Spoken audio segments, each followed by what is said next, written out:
출애굽기 20장 12절 한 절 말씀 우리 같이 함께 합독하여 출애굽기 20장 10절에 있는 말씀을 읽도록 하겠습니다. 내 부모를 공경하라. 그리하면 내 하나님 여호와가 내게 준 땅에서 내 생명이 길리라. 아멘. 오늘 이 시간에 우리가 어버이 주일을 맞아서 우리가 함께 하나님의 말씀 우리가 함께 나누도록 하겠습니다. 우리가 5월 한 달은 우리가 가정의 달이라고 우리가 그렇게 많은 이야기를 하는데요. 사실 가정의 달, 우리가 영적인 의미에서 우리가 하나님의 백성답게 우리가 살려면 우리가 이 5월을 우리가 하나님의 질서 아래 우리가 정렬되어야 된다라는 그런 인식을 가지고 우리가 함께 이 5월을 함께 보내야 될 줄 믿습니다. 우리가 세상의 방법이 아니라 또한 세상의 기준이 아니라 우리가 이 5월 가정이라고 하는 것도 하나님의 질서 아래 또한 하나님이 말하시고 또한 그 하나님의 말씀을 통하여 우리의 가정이 세워져 가는, 그래서 그러한 가정을 통해서 출발하는 이 가정이 이 한 사회에 아주 귀하고 복된 책임과 또한 그러한 하나님이 주신 은혜를 우리가 통해서 풀어내는 그와 같은 가정이 우리 가정이 되었으면 좋겠습니다. 그래서 우리 모든 학교에서 출발하는 게 아니라 모든 교육의 출발은 또 가정이고 또한 모든 행복의 시작도 가정인 것처럼 우리가 이 5월을 하나님이 우리에게 말씀하여 주시는, 우리가 잘 알고 있지만 그러나 우리가 순종할 수 없었던, 우리가 순종하지 못했던 그와 같은 하나님의 말씀을 우리가 다시 한번 새겨보며 우리가 함께 그렇게 말씀을 함께 나눴으면 좋겠습니다. 우리가 오늘 함께 내 부모를 공경하라 라고 하는 이 말씀은 바로 출애굽기 20장에 등장하는 그와 같은 말씀입니다. 물론 하나님께서는 부모님을 공경하고 순종하라고 하는 말씀을 성경 곳곳에 말씀했지만 바로 이 출애굽을 한 하나님의 백성들을 통해서 하나님은 말씀하셨습니다. 하나님께서 이스라엘 백성들에게 이와 같은 10가지의 계명, 10계명을 주신 이유는 그 하나님의 백성이 되게 하기 위하여 하나님께서 그들에게 10가지의 계명을 주셨다는 것이죠. 우리가 어떤 모임에 속하거나 아니면 우리가 어떤 회원이 된다면 그 회원 간의 규칙이 있고 또한 거기에 따라야 할 어떠한 룰이 있을 것입니다. 마찬가지로 하나님의 백성들, 하나님의 사람들로 하나님께서 불러내셨기 때문에 하나님께서 하나님의 백성 되기 위하여 하나님께서 우리에게 주신 그 계명이 바로 10계명이라고 하는 것이죠. 우리가 출애굽기 우리가 19장에 보면 하나님께서 그 출애굽한 애굽에서 하나님께서 건져낸 그 백성들에게 하나님께는 말씀하기 시작했습니다.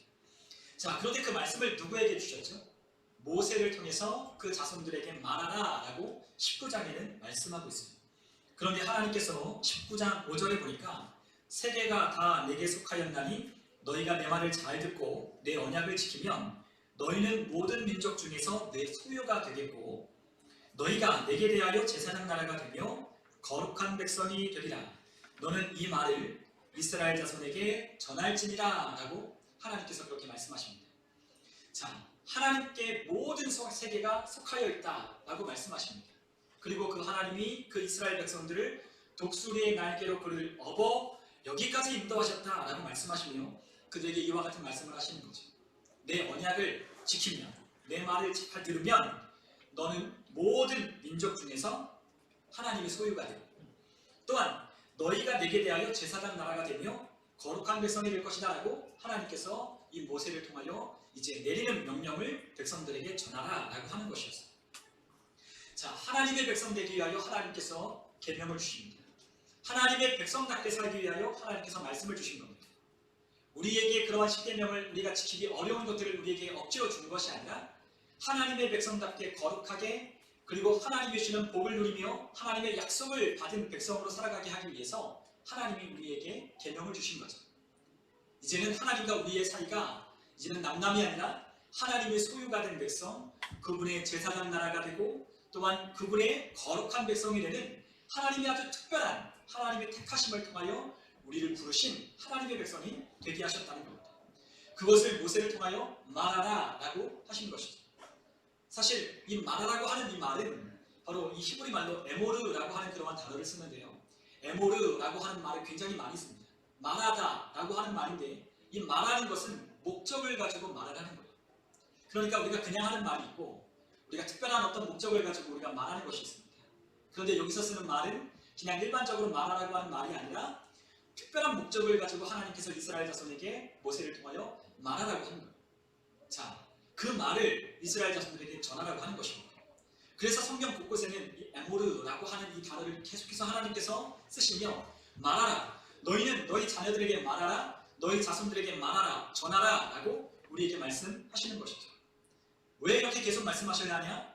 우리가 그 말을 들어도 자꾸만 까먹고 잊어버리기 때문에. 우리 자녀들에게 오늘 우리에게 어떤 중요한 이야기를 한다고 하십시오. 그러면 그 아이들이 그 말을 듣고 한 번에 알아듣는 아이들은 거의 없을 겁니다. 몇 번에 걸쳐서 이야기를 하고 반복되고, 그리고 또 그 얘기를 통해서 혼나고 또 말을 해야 아이가 그 말을 듣는 거죠. 그렇기 때문에 하나님은 이스라엘 자손들, 우리에게, 또 하나님의 백성들에게 계속해서 말하라고 하는 거예요. 그런데 이 말하는 것이 중요한 이유는 말하는 것을 통해서 질서가 확립되기 때문입니다. 하나님이 하시는 그 말씀을 가지고 우리의 가정과 또한 우리의 속한 이 믿음의 공동체에 말하기 시작할 때에 질서가 잡히기 시작하는 거예요. 그래서 우리가 5월 한 달을 우리가 말아야 되는 거죠. 우리의 자녀들에게도 말해야 되고, 우리가 계속해서 우리의 식구들과 우리의 가정에게 말해야 하는 것입니다. 그런데 이 말씀을 듣지 못하는 것이 있어요. 말씀을 듣지 못하게 방해하는 것이 무엇이냐면 바로 우리가 하는 말이에요. 우리가 하는 말, 그 말이 뭐냐? 바로 내 말이 하나님의 말씀을 듣지 못하게 방해한다는 것이죠. 우리가 가나안 땅에 들어가면 하나님께서 그 가나안 족속이 7 족속이 있다고 말씀하셨습니다. 그런데 그 7 족속 중 가운데 하나가 아모리 족속이라고 하는 족속이 있어요. 여러분들 기억나실 겁니다. 7 족속 중에 한 번쯤은 들어봤을 거예요. 아모리 족속. 그런데 이 아모리하고 에모르는 같은 말을 쓰는 거예요. 같은 단어입니다. 같은 말인데 에모르는 하나님이 말씀하시는 거고, 아모리는 누가 하는 말이에요? 내가 하는 말. 그런데 그 아모리 족속이 가나안 땅에 들어가는 이스라엘 족속을 계속해서 어떻게 하죠? 방해하는 거예요. 우리가 하나님의 말씀을 통해서 그 하나님이 우리의 가정의 질서를 세우고, 또한 우리의 삶의 하나님의 질서 가운데 하나님이 주시는 축복을 우리에게 말씀하시는데, 우리가 그 말씀을 듣지 못하는 이유가 무엇이냐면 바로 내 말이 하나님의 말보다 앞서기 때문이죠. 우리가 말하면 하나님의 말씀이 들리지 않습니다. 그렇기 때문에 우리는 내 말을 앞세우는 것이 아니라 우리는 잠잠히 하나님의 말씀을 들어야 하는 거예요. 그럴 때 하나님께서 우리의 가정에, 또한 우리의 삶에 질서를 세워가시는 겁니다. 오늘 하나님은 하나님 백성답게 만들기 위해서 그 하나님 백성답게 하나님이 주시는 축복을 받으며 하나님이 주시는 능력으로 이 세상 가운데, 어두워진 이 세계 가운데 우리를 빛으로 부르시고 우리를 소금으로 부르신 그 사명을 감당하게 하기 위하여 하나님께서 우리에게 말씀하시고 계신다는 것이죠. 우리가 그러한 사명을 감당하려면 하나님이 주시는 말씀을 우리가 먼저 들어야 합니다. 그 말씀을 우리가 듣고 그 말씀에 우리가 목숨을 걸고 그 말씀을 우리가 지켜내려고 할 때 우리의 삶에 하나님이 주시는 질서가 세워집니다. 우리에겐 하나님이 필요합니다. 그 하나님이 우리의 삶의 주인 되시는 삶을 살아야 우리의 삶에 하나님이 흘려보내시는 축복이, 하나님이 주시는 형통함이, 하나님이 주시는 복이 우리에게 흘러가게 되는 것이죠. 오늘 하나님은 그 백성들을 불러내서 하나님 이것을 말씀하고 있어요. 그 말씀이 바로 10가지의 계명, 우리가 너무나 잘 아는 10계명이었습니다. 그런데 그 10계명 중에 우리가 첫 번째에서 우리가 네 번째로 우리가 다 아시는 하나님을 섬기는 방법, 그리고 5번째에서 10번째 계명은 바로 이웃 간의 관계, 이웃을 어떻게 사랑하는지, 하나님 사랑하는 것을 어떻게 우리가 이 삶 가운데, 이 세상 가운데 우리가 보여주고 나타낼 것인지를 하나님은 우리에게 가르쳐 주십니다. 그런데 이웃 간의 관계, 하나님 사랑하는 것을 이 보여지는 세상 가운데 흘려보내기 위하여 첫 번째는 우리에게 하신 말씀이 바로 오늘 출애굽기 20장 12절에 있는 말씀처럼 내 부모를 공경하라 라고 하는 그와 같은 말씀이었습니다. 하나님은 우리에게 이 세상 가운데 하나님을 섬기는 사람들을 이 세상 가운데 보내시며 그 하나님을 섬기는 방법 중에 첫 번째로 부모를 공경하는 방법을 우리에게 말씀하셨다는 거죠. 여러분, 하나님을 사랑하고 하나님의 말씀에 따라 순종하려고 하는 사람들은 첫 번째로 우리가 다른 데서 자랄 게 아니라 우리의 가정 안에 우리에게 주신 부모님께 순종하고 부모의 말에 공경하라고 하나님께서 말씀하십니다. 그런데 그 말씀에 아주 특별한 그 말씀에 따르는 약속을 우리에게 덧붙이셨습니다. 그것이 무엇이죠? 바로 그리하면이라고 하는 그와 같은 말씀입니다. 다른 데는 이렇게 하라라고 말씀하셨지만 이 5번째, 이 특별히 하나님이 우리에게 주신 이 말씀은 바로 부모님을 공경하라고 하는 이 말씀을 덧붙여서 하나님이 그렇게 하면 약속해 주신다는 거예요. 첫 번째가 중요합니다. 10번째 모든 계명이 다 중요합니다. 그러나 5번째 계명은 하나님께서 특별히 약속을 덧붙이셨다는 거예요. 그만큼 중요한 말씀이라는 거죠. 우리가 부모를 공경하면 하나님께서 우리에게 약속하여 주신 것이 무엇이죠? 그것이 바로 하나님이 주신 땅에서 우리의 생명이 기르리라 라고 하신 그와 같은 말씀이었어요. 우리가 하나님이 주신 땅, 하나님이 우리에게 허락하시는 그 땅에서 우리의 날들이 길려면 우리는 반드시 부모님을 공경해야 한다고 하는 것이죠. 그것이 하나님이 우리에게 세우신 법칙입니다.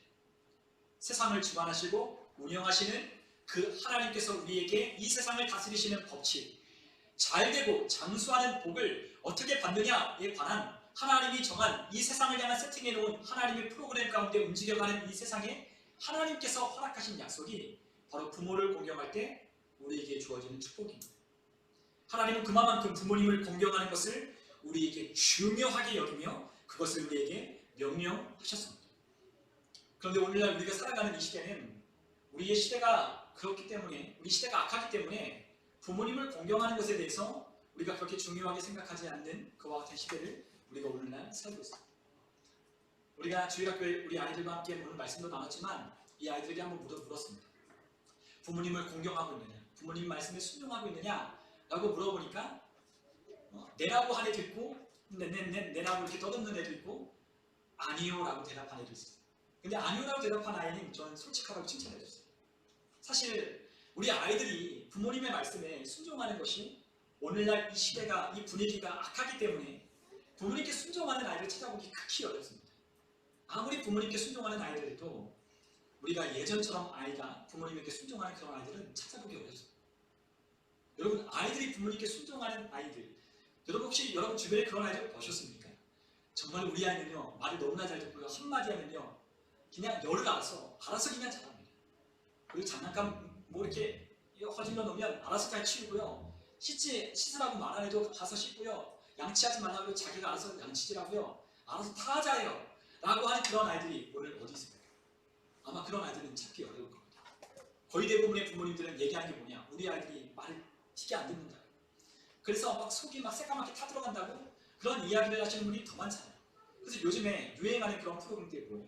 아이를 양육하는 그런 프로그램들이 많이 나오는 이유는 그만큼 자녀를 교육하기가 어렵기 때문인 거죠. 금쪽 같은 내 새끼, 그런 아이들이 얼마나 많으냐, 아이들이 부모님의 말을 무시하고 부모님의 말을 공경하지 않는 그러한 세대들이 얼마나 많으냐, 우리가 살아가는 이 시대에 우리가 보는 프로그램을 통해서 우리가 알 수 있는 거예요. 예전에는 왜 그런 프로그램이 없었죠? 당연히 그런 아이들이 별로 없었기 때문에 그런 프로그램을 만들 필요가 없는 거예요. 그런 프로그램 만들어도 사람들이 보지 않으니까.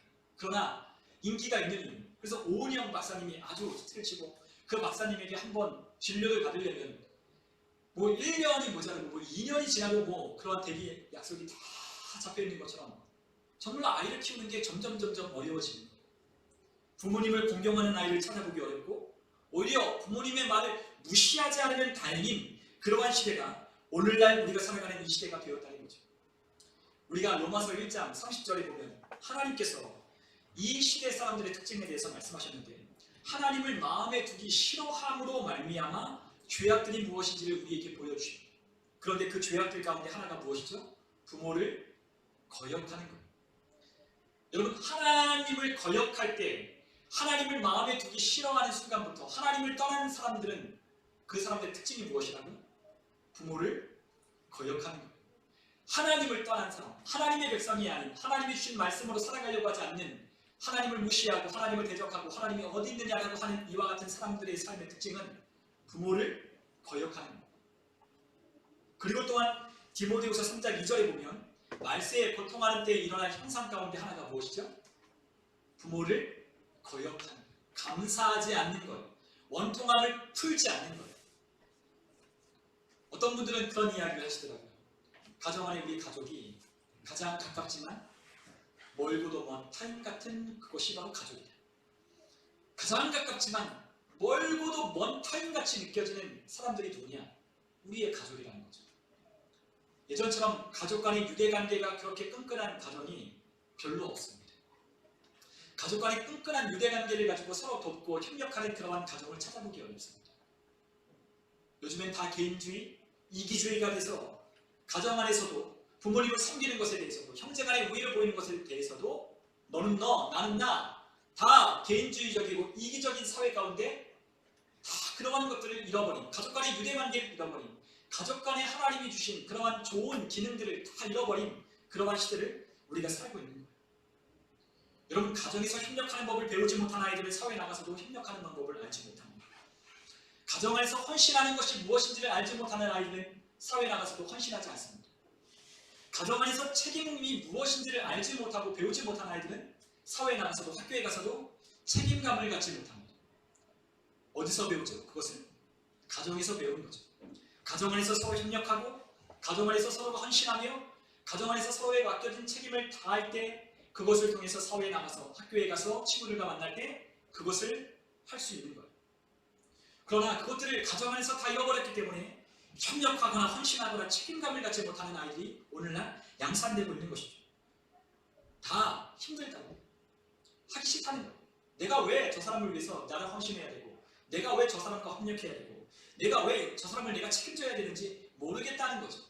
그래서 오늘날 가장 대표적인 가구 형태가 이제는 1인 가구가 되는 거잖아요. 부모님도 필요 없고 누구도 필요 없고 나 혼자 살겠다.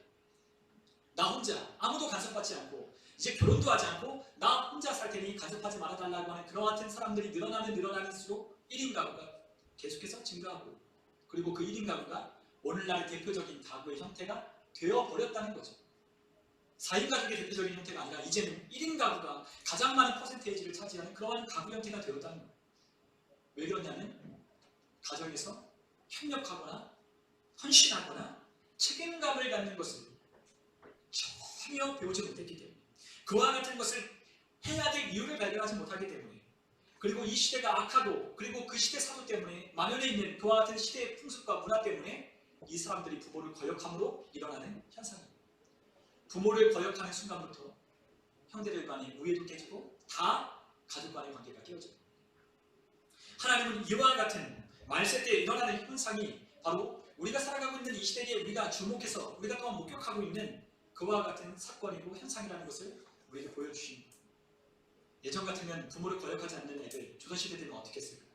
관가에 끌고 와서 권장치거나, 아니면 이 집은 정말로 부모를 거역하는, 정말로 배은망덕한, 정말로 패가망신하기 딱 좋은 그런 집이라고 낙인을 찍고 자, 그런 형벌을 내리는 거죠.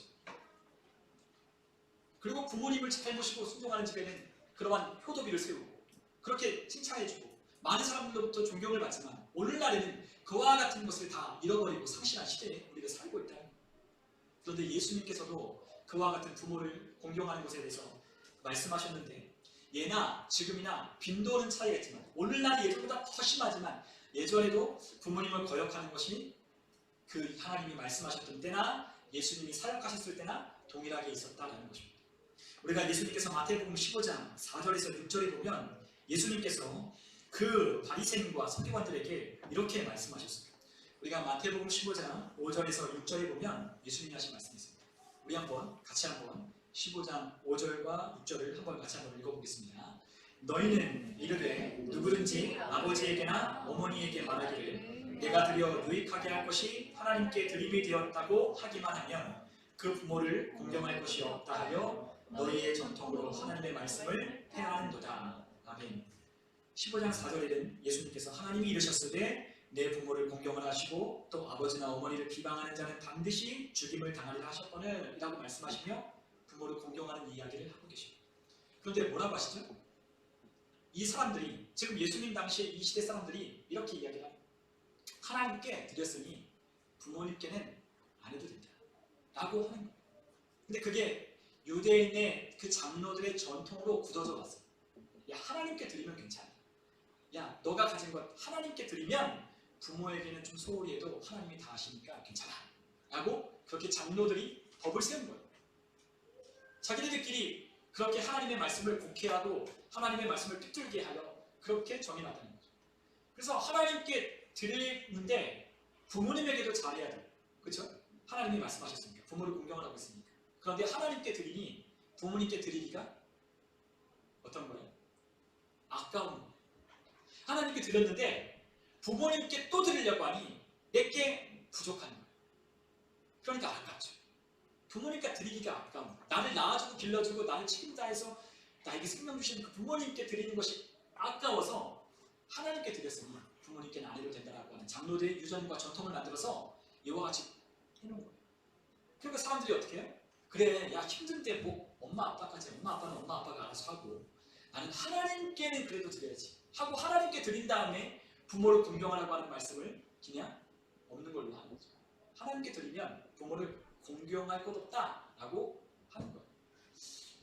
여러분, 왜 부모님을 공경하는 게 이렇게 어려울까요?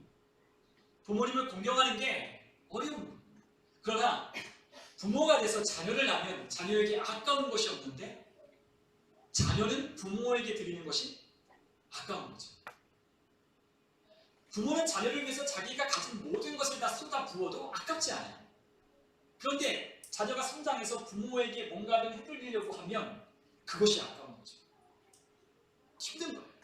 그러니까 하나님께 드림이 되었다라고 하며 부모를 공경하지 않아도 된다라고 하는 아주 삐뚤어진 법을 만들어서 그렇게 하나님의 말씀을 무시하는 거예요. 오늘 우리가 살아가는 이 시대도 그렇습니다. 부모를 거역하는 이유가 무엇이겠어요? 부모를 공경하지 아니하고 부모를 모시지 않는 이유가 무엇입니까? 예전 같으면 그래도 장남이 부모를 모시는 게 당연했지만 요즘에는 그렇지 않아요. 부모님들이 어떻게 하죠? 장남집에 1년 갔다가 차남집에 또 1년 갔다가 또 그리고 딸네 집에 1년 갔다가 뱅뱅뱅뱅뱅 돌아다니시고, 제가 아는 어떤 가정은 그래요. 장남이 내 나만 모셔야 되는 게 아닌 거죠. 그래서 장남이 나 1년 모실 테니 너도 1년 모시고 너도 1년 모셔. 우리 유산 같이 나눠갖고 똑같이 나눠 가질 테니 나 부모님 우리 다 똑같이 분담하자 라고 그렇게 이야기를 하는 거죠. 요즘 시대 그나마 그러면 좀 다행이에요. 요즘에는 어떻게 하죠? 부모님을 그냥 아예 그냥 요양원 같은 데다 그냥 모셔놓고, 물론 다 그런 건 아니죠. 부모님이 정말로 관리가 필요한 분은 요양원에 보내지만 어떤 분들은 그냥 부모님을 모시기가 어려우니까 그냥 요양원에 보내는 거예요. 제가 원주에서 사역할 때 저희 장로님이 그 원주에서 가장 유명한 요양원을 하시는, 요양병원을 하시는 원장님이셨거든요. 근데 거기에 가면요, 거기 가면 그런 할머니 할아버지들이 종종 있어요. 보면요, 가족이 매일 그래도 일주일에 한 번이나 아니면 뭐 보름에 한 번이나 찾아오시는 자녀들은 정말로 마음이 있는 거예요. 그러면 그런 분들은요, 얼굴을 보면 얼굴이 그래도 환해요. 그런데 자녀들이 찾아오지 않는 그와 같은 부모님들 계시거든요. 할머니 할아버지 나이 지긋하셔서 뭐 90세 막 80 뭐 후반 되시는 분들을 보면 얼굴이 행복하지 않아요.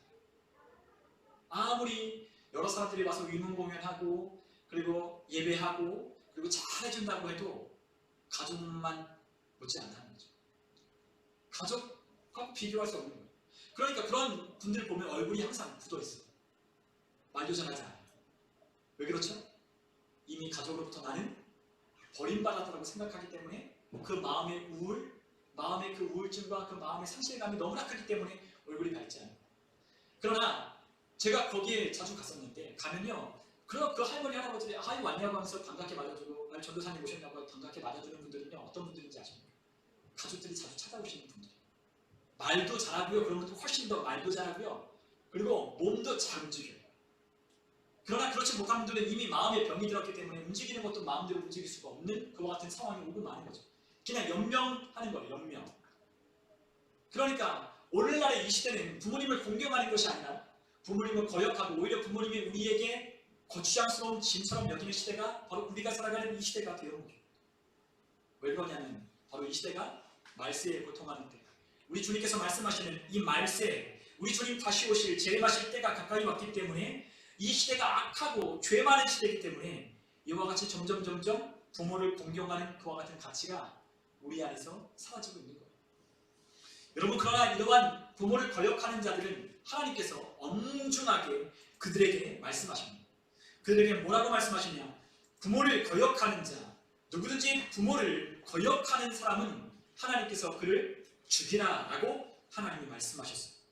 우리가 레위기 20장 9절에 보면 하나님이 이렇게 말씀하십니다.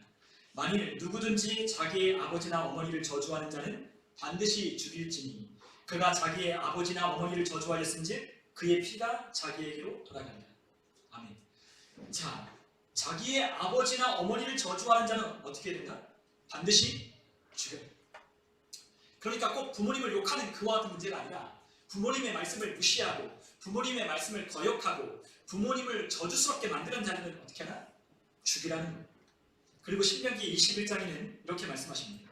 21장 18절부터 우리가 21절까지 있는 말씀을 보면 사람에게 완악하고 패역한 아들이 있어 그의 아버지의 말이나 그의 어머니의 말에 순종하지 아니하고 부모가 징계하여도 순종하지 아니하거든 그의 부모가 그를 끌고 성문에 이르러 그 성읍 장로들에게 나아가서 그 성읍 장로들에게 말하기를 우리의 이 자식은 완악하고 패역하여 우리 말을 듣지 아니하고 방탕하며 술에 잠긴 자라 하면 21절 말씀 찾으신 분 함께 읽죠. 그 성읍의 모든 사람들이 그를 돌로 쳐 죽일지니 이같이 내가 너희 중에서 악을 제하라. 그리하면 온 이스라엘이 듣고 두려워하리라. 아멘. 오늘 우리 아이들에게도 이 말씀을 나눴거든요. 오늘 똑같이 출애굽기 20장 10절에 있는 말씀과 오늘 이 말씀을 나눴어요. 어떻게 하라? 죽여라. 그런데 이것은 하나님께서 그냥 너 말 안 들어? 그럼 너 죽어. 이런 게 아니라 최후의 수단으로 죽이라고 말씀하십니다. 그러니까 최대치의 형벌이 무엇이에요? 죽임을 당하는 거예요. 무조건 다 죽이는 게 아닙니다. 그렇게까지 해도 징계를 해도 또한 장로들에게 그 사회의 지도자들에게 가서 말을 해도 듣지 않고 또한 계속해도 이러한 부모의 권유를 듣지 않는 자는 성읍의 모든 사람들을 돌로 쳐서 죽여야 한다는 거예요. 왜냐하면 그것이 누룩처럼 죄악이 퍼져가기 때문이죠.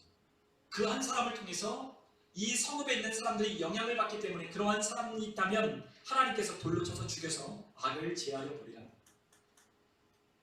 여러분 만약 우리 가정에 그런 아이가 있다면 생각해 보십시오. 우리 학급에 그런 아이가 있다면 생각해 보십시오. 물론 그런 아이가 없을 수는 없죠. 그런데 그러한 영향을 받지 않게 하려면 어떻게 해야 됩니까? 격리를 하거나 접촉을 최대한 줄여야 하는 거죠. 그래서 우리가 사회적으로 범죄한 사람들을 우리가 이 사회와 격리시키는 이유는 교도소에 보내거나 아니면 전자발찌를 채워서 격리하는 이유는 그것의 문화가 그와 같은 악이 이 사회 가운데 누룩같이 퍼지는 것을 막기 위해서 우리가 최소한의 안전장치를 하는 거잖아요. 마찬가지로 하나님께서 그러시는 거예요. 이 악은요 우리가 선한 것보다 훨씬 더 빠르게 습득합니다. 우리 아이들에게 가르쳐주지 않아도 선한 일을 하기보다는 악한 일을 더 빨리 배우고 더 빨리 해요. 안 가르쳐줘도 나쁜 말 하고요. 안 가르쳐줘도 나쁜 짓 하고요. 안 가르쳐줘도 하지 말아야 할 짓을 사람은 하게 됐어요. 나면서부터 악하기 때문에 그 악한 것이 아담으로부터 유전받은 그 죄가 우리 가운데 자연스럽게 발현되도록 우리 인간은 죄 안에 태어났기 때문에 안 가르쳐줘도 하는 거예요. 그러니까 이러한 악을 누룩처럼 퍼지지 않게 하려면 하나님께서 최후의 수단으로 어떻게 하시냐?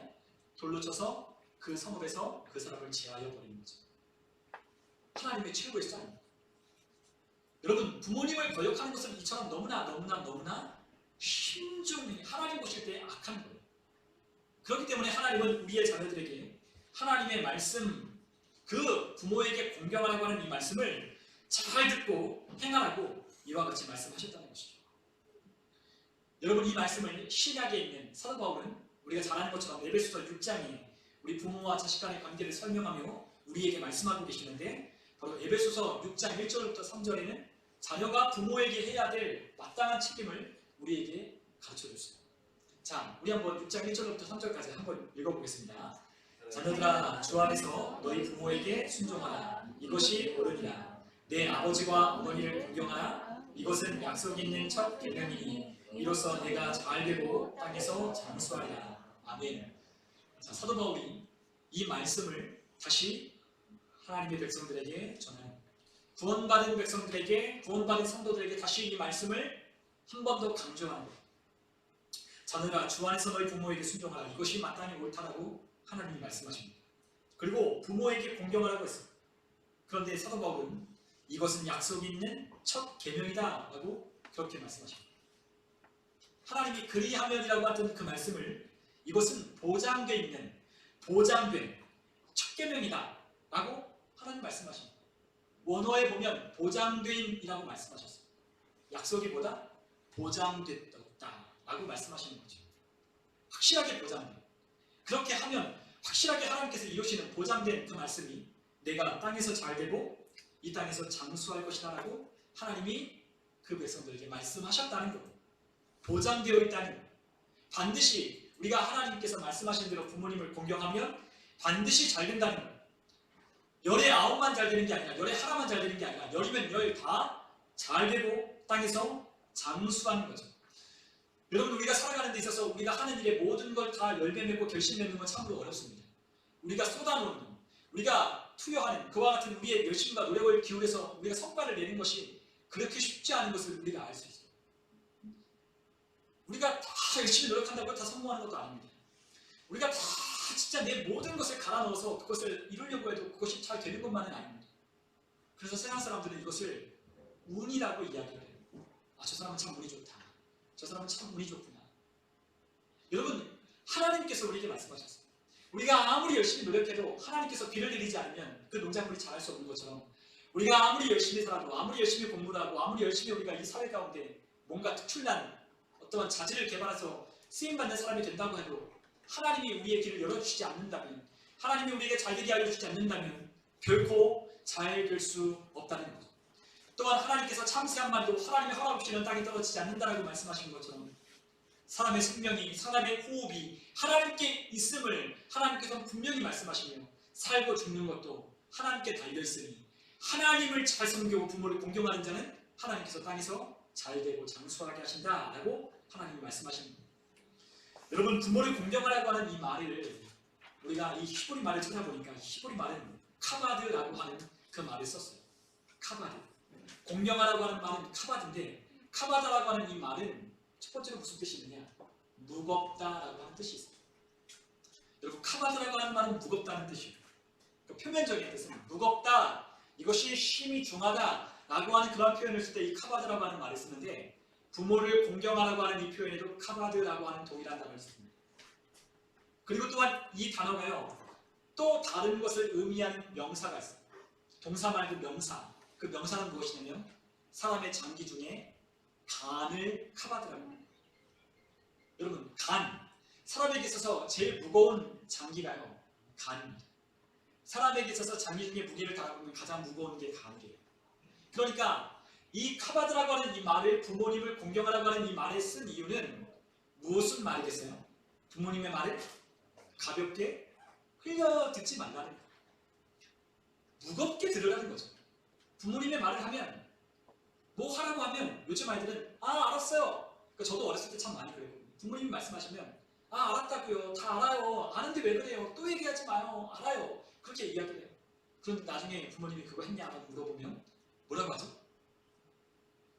안 했어요 라고 하는 게 아니라, 그러면 좀 다행이죠.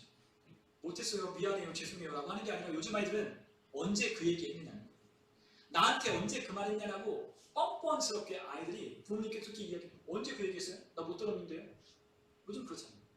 요즘 죄진 사람들 보십시오. 죄진 사람들 그 죄를 지적하면 어떡하죠? 난 몰랐다는 거예요. 나는 몰랐다고. 예전에는 죄를 지적하면, 또한 죄를 발견해서 그 죄를 들춰주면 그 죄 가운데 자기가 잘못했다고 막 그렇게 하거든요. 근데 요즘 사람들은 뻔뻔해서요. 요즘 뭐 우리가 이 사회 우리가 주구장창 모르겠거든. 뭐 얘기를 하면 몰랐다는 거야. 안 했다는 거야. 그러니까 부모님이 말씀하시는데 자녀들이 카바드 하지 않으면 가볍게 듣는 거야. 공경하지 않는 것은 왜 공경 안 하냐? 가볍게 듣기 때문에 공경하지 않는 거야. 부모님의 말을 권속으로 듣는 거죠. 무겁게 듣는 게 아닙니다. 중요하게 여기지 않아요. 존경하지 않아요. 존중하지 않아요. 그렇기 때문에 카바드 하지 않는 거예요. 여러분, 롯의 사위가 그 불과 유황으로 타는 모습으로 소돔과 고모라가 멸망한다 했을 때 그 말을 전해들은 두 사위가 뭐라 그랬죠? 농담으로 여겼다는 거예요. 그 장인어른, 예비 장인어른의 말씀을 농담으로 듣는 거예요. 야, 이제 좀 있으면 하나님께서 이 소돔과 고모라 땅을 하나님이 심판하신단다. 얼른 피하세요. 얼른 피하세요 하는데도 이 두 사위는 어떻게 했어요? 농담처럼 듣는 거예요. 농담처럼. 에이, 무슨 말씀하셔요? 날 이렇게 좋은데 무슨 말 같지 않은 소리 하고 있어요. 하고 듣지 않으니까 망하였잖아요. 마찬가지로 우리 부모님의 말씀을 무겁게 듣지 않으면 우리도 역시 망할 수밖에 없는 거예요. 여러분, 하나님께서 우리에게 부모님을 주신 이유가 있어요. 우리가 함께 예배하는 이것도 하나님, 우리가 주신 이 믿음의 공동체도 너무나 귀하지만 하나님이 이 교회의 원형을 우리의 가정에 주셨어요. 그런데 이 가정에 주시며 하나님께서 우리의 부모를 주신 이유는 그 부모님을 통해서 하나님을 섬기는 방법이 무엇인지를 배우게 하기 위하여 우리 부모님을 주신 거예요. 하나님이 말씀하십니다. 요한일서 4장 20절에 야, 하나님이 안 보이는데 하나님을 섬긴다고 하는 자들이 부모를 공경하지 않는다. 그건 뭐라고? 거짓말이라는 거죠. 야, 눈에 보이는 형제도 사랑하지 않는데 하나님 사랑할 수 있겠냐? 하나님이 말씀하시고 눈에 보이는 형제도 사랑하지 않는데 하나님 사랑한다? 거짓말하지 마. 눈에 보이는 부모도 공경하지 않는데 하나님 공경한다? 거짓말하지 마. 이는 네가 거짓말하는 자가 되었습니다. 요한일서 4장 20절에 말씀하시는 거예요. 하나님을 공경하는 건요, 부모를 공경하는 것과 동격이에요. 왜냐하면 하나님을 공경하라고 하는 말씀에도 카바드라고 하는 똑같은 단어를 썼어요. 부모를 공경하는 말과 하나님을 공경하는 말에 똑같이 카바드를 두 대상에게 썼다는 거예요. 무슨 말이겠어요? 하나님을 공경하는 것이 즉 부모를 공경하는 것이고, 부모를 공경을 잘하는 사람은 누구를 공경하는 거예요? 하나님을 공경한다는 거예요. 하나님을 사랑하는 자는 하나님의 말씀에 순종함으로 부모에게 공경하게 되어 있어요. 그러나 하나님 사랑하지 않는 자는 부모를 공경하지 않는 거예요. 여러분 한번 생각해 보십시오. 우리의 부모님에게 우리의 자녀들을 맡겨주셨어요. 그래서 우리는 그런 고백을 하잖아요. 내가 정말로 이 배가 찢어진 듯 아파서 우리 자녀들을 낳았지만, 그리고 정말로 내가 사회에 나가서 정말로 엄한 소리 다 들어도 묵묵히 참고 돈을 벌 수밖에 없는 이유는, 가계 경제를 위해서 내가 일할 수밖에 없는 이유는 이 자식들을 내가 키워내기 위해서, 건사하기 위해서 내가 그것을 버는 거잖아요. 우리의 자녀들을 하나님께서 맡겨주신 거예요. 그래서 믿음의 사람들은 이렇게 이야기해요. 이렇게 고백을 해요. 이 아이를 하나님이 잠깐 우리 집에 위탁하셨다. 위탁하셨다. 여러분 하늘나라 가서도 우리와 똑같은 여기서 있는 이 가정의 이 관계가 하나님 앞에 가서도 유지될까요? 그렇지 않습니다. 하나님을 아버지로 모시고 모든 사람들이 다 한 가족이 되어서 형제 자매가 될 것입니다. 지금은 아버지가 되고 지금은 어머니가 되고 지금은 자녀관계가 되겠지만 하나님 나라에 가서는 다 하나님 앞에서 한 형제와 자매가 되는 거예요. 그런데 하나님께서 우리에게 자녀를 주신 이유는 하나님께서 잠시 우리의 손에 맡겨주신 거예요. 어떻게 하라고요? 잘 길러라. 잠깐 맡아줄 테니, 잠깐 맡겨주니 내가 너에게 명령하고 내가 너에게 부탁하니 잘 좀 맡아달라. 하나님이 부탁하시는 겁니다. 하나님의 말씀으로, 훈계로, 교훈으로 잘 양육하고 하나님의 성경 말씀을 잘 가르쳐줘서 하나님의 사람으로 온전하게 되게 하는 일에 너는 책임을 다하고, 내가 너에게 맡겨줬으니, 내가 너를 믿고 이 아이를 맡겨줬으니 너는 책임을 다하라고 하나님이 우리에게 맡겨주신 거예요. 그렇기 때문에 부모는 자녀를 어떻게 되죠? 얘가 내 배 아파 났으니 내 소용이라고 생각하면 내 마음대로 해야 돼, 너 내 뜻대로 해야 돼 라고 이 아이를 가르치며 이 아이를 가르치는 게 아니라 하나의 인격체로 하나님의 형상과 모양을 닮은, 하나님의 형상과 모양을 따라 지음받은, 하나님이 귀히 여기시는, 천하보다 귀히 여기시는 한 영혼으로 대할 줄 알고 이 영혼을 귀히 여겨 내게 맡겨진 책임을 다 하는 게 진짜 참된 부모인 거예요. 야, 너 여기 대학교 가야 돼? 너 이거 해야 돼? 내가 원하는 대로 이 아이를 끌고 가는 게 아니라 그 아이가 하나님 앞에서 하나님이 주신 달란트를 발견하고 하나님의 이 땅 가운데 보내신 사명을 발견하게 하고, 내가 이 사회 속에, 내가 이 세상 속에 내가 존재해야 되는 이유가 무엇인지를 가르쳐주고, 그 아이가 하나님께 귀하고 귀한 아이라는 정체성을 심어주고 이 아이에게 이 책임을 다할 때 우리는 부모로서 책임을 다하는, 돈 주고 먹을 거 막 사주고 우리가 이 아이를 이렇게 잘 이렇게 넉넉하게 해주는 것만 우리가 하는 게 아니라 정말로 하나님이 잠시 맡겨준 귀한 손님으로 대하고 이 아이를 책임있게 우리가 대할 때 이 아이는 그렇게 사회 속에 책임감을 갖고 자기의 주체적인 의지를 가지고 하나님 앞에서 한 인격체로 자라게 되는 거예요. 하나님은 그렇게 우리에게 맡겨주신 거예요. 그리고 자녀는 이러한 부모님께 최선을 다해 공경함으로 하나님 섬기는 법을 가정 안에서 배우는 거죠. 부모님을 섬기는 게 하나님을 섬기는 법을 배우는 거예요. 부모님의 마음을 아프게 해서 가슴에 못을 박고 부모님의 마음을 아프게 해서 그 부모님의 가슴을 찢어지게 하는 일을 하는 게 아니라 정말로 부모님을 사랑하고 부모님을 공경함으로 하나님이 주신 아름다운 하나님의 그 질서를 세워가는 것, 그리고 그 질서 가운데 하나님 앞에 들어감으로 하나님이 주시는 은혜를 누리는 삶을 살 수 있도록 우리의 자녀들을 가르쳐야 되는 거죠. 그럴 때 하나님은 이 가정이 참으로 아름답고 행복하게 하나님이 그 가정을 하나님 복을 주신다고 말씀하셨어요. 우리가 행복을 어디서 누릴까요?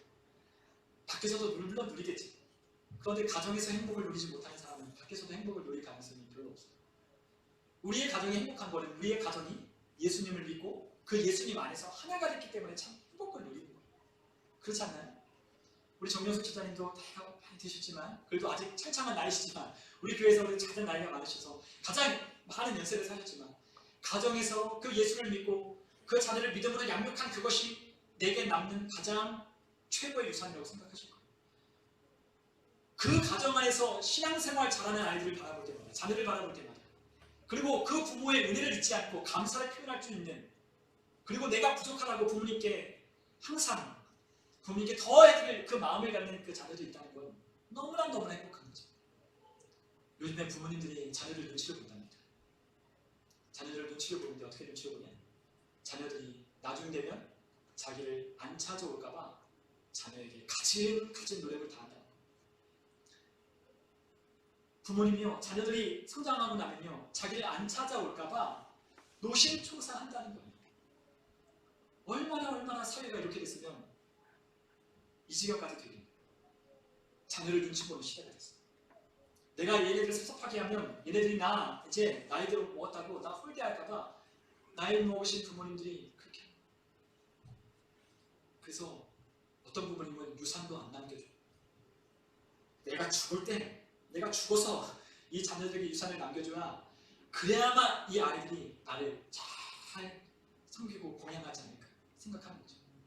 근데 제가 가까운 분도 보이면요, 그렇지 않아요. 하도 자녀를 노엽게 하고 자녀의 마음을 상하게 하면요, 그 많은 재산도 안 받겠다는 거예요.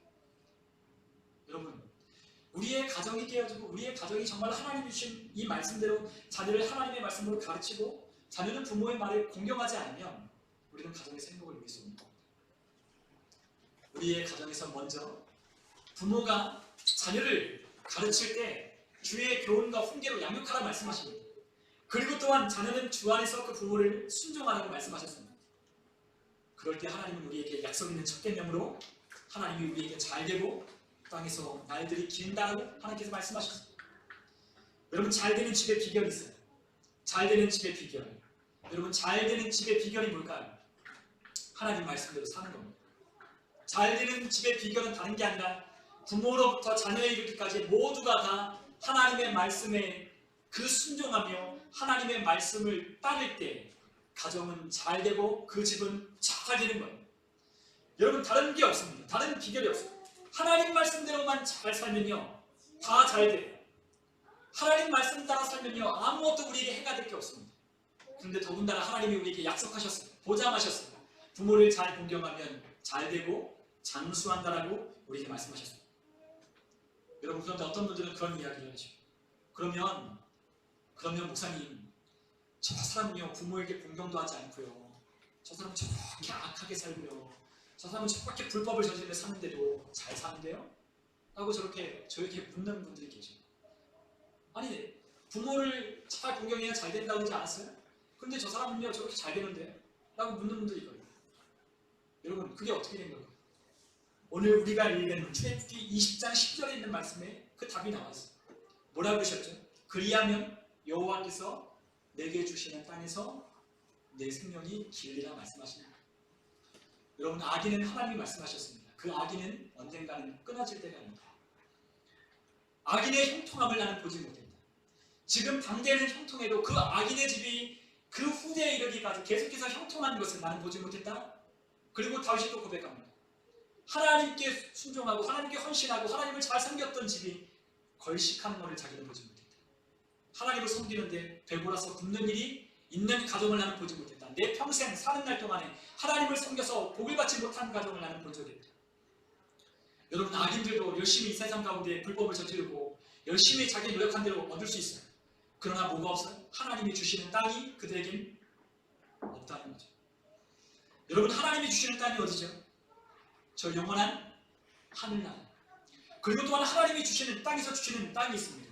우리에게 허락하여 주시는 하나님의 은혜로 우리가 들어가게 하는 하나님이 주시는 허락하신 우리의 직장, 우리의 일터, 우리의 사업장, 나를 하나님께서 보내셔서 내 능력이 아니라 하나님이 나를 보내셔서 나는 부족하지만, 나는 연약하지만 하나님이 나의 기도를 들으사 하나님이 나를 보내시고 나를 인도하여 주신 그곳이 바로 하나님이 주신 땅이잖아요. 우리가 그것을 고백하잖아요. 이곳이 하나님이 역사하셔서 하나님이 나에게 주신 기업이다. 우리가 그것을 고백하듯이 하나님이 나에게 그러한 능력을 주셔서 내가 일을 할 수 있게 되었다라고 고백하는 그것이 바로 하나님이 우리에게 주신 그 땅입니다. 그리고 그 땅은 영원한 하나님 나라예요.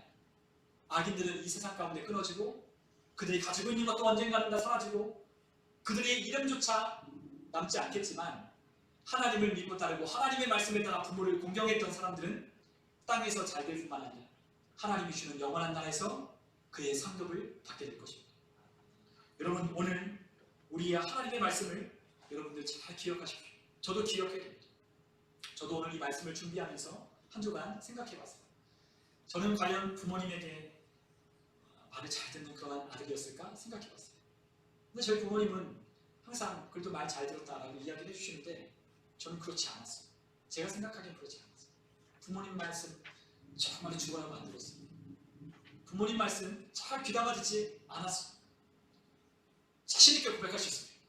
다른 건 자신이 없지만 이것만큼은 자신있게 고백할 수 있는데 부모님 말씀 잘 듣지 못했어요.